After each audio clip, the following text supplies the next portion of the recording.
we are jumping into our 12th Poetry Slam. So let's have a big shout out to that 12th annual Poetry Slam. What a tradition.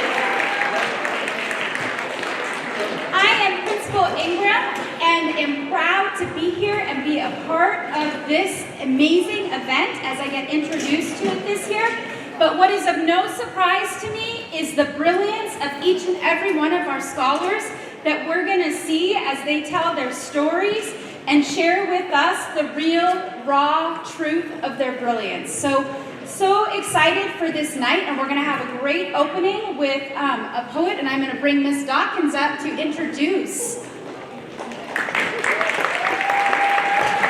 Hi everybody, I'm so excited to see you all here, and I'm excited to bring up Hannah Park. Hannah Park is a poet and educator from Tacoma, Washington. Hannah teaches high school reading and writing at Summit Sierra, where she inspired students with her authentic passion for self-reflection. Her poetry reflects big ideas like racial identity and liberation. So please welcome to the stage, Hannah Park.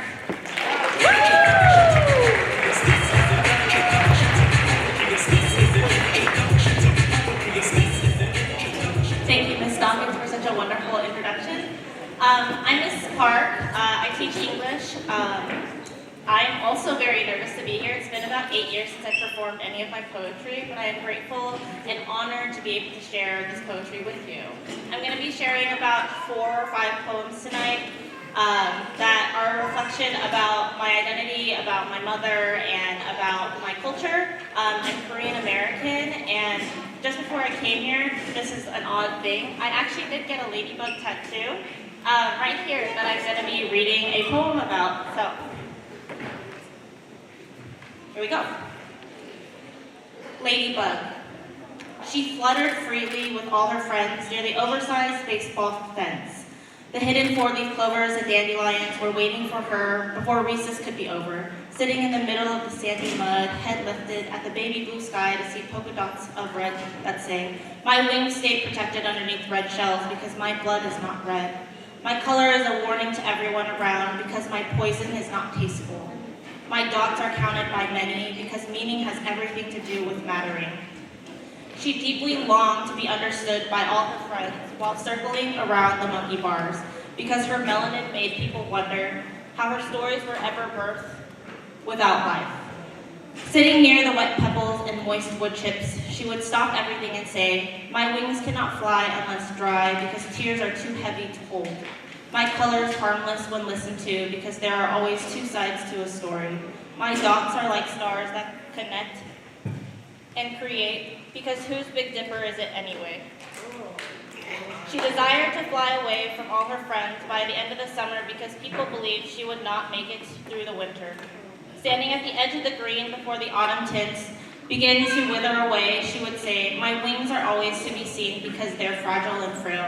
My color is harmful because it brings such good fortune. My dots lay out the maps of myths to children because representing is better than existing."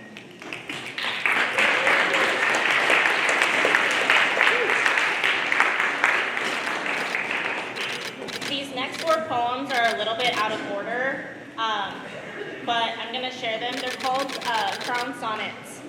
So pretty much what they are is 14 different poems that create one big crown, and they connect all together. I'm just going to be reading 4 from the crown series. The first one is called Sacrificial Coloring Book. Lies in white spaces and what gives me space. When does my mom get to learn about her sacrifices? Did she always write in white crayons all her life? Sacrifices, sacrifices, sacrifice. Does my mom know how to blend using white crayons? Lines between intersectionality? Mom, all I have left over is letters, love, laments, and questions of life that you sacrificed. How much life did you live, love, and laugh between each birth? Your life meant to create and start over. Identity work? How much was already colored in? Please blend the lines. Let's color together.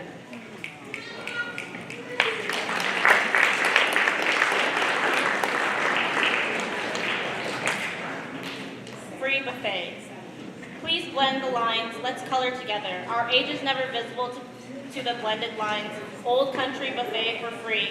Remember each lie to the counter for cheaper price, coloring sheets and crayons. Mother, did you know that the crayon box never had white?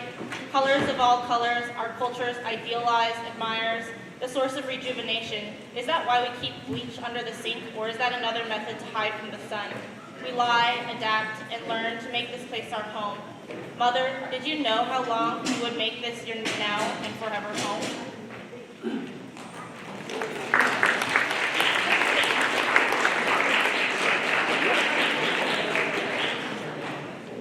Okay, I'll read two more. Never have I ever.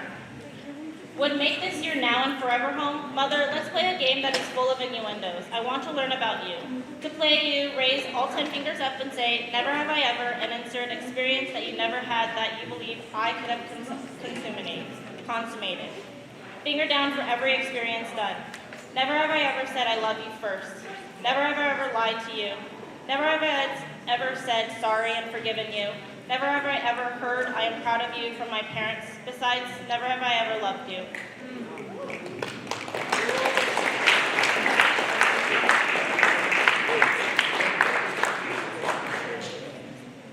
This is the last one. It's called Burdens.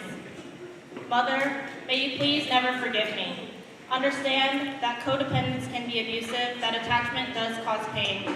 Mother, may you forgive yourself. Burdens were not to be my identity, nor were they meant to be yours. To bear burdens is our confusion of identities. We are intergenerations trauma, first to immigrate to the USA, first female of desire in our bloodline, first to discover our independence, and first to leave our families and friends. Mother, may you please never forgive me. Mother, we are not alone. We are not the same. Woo!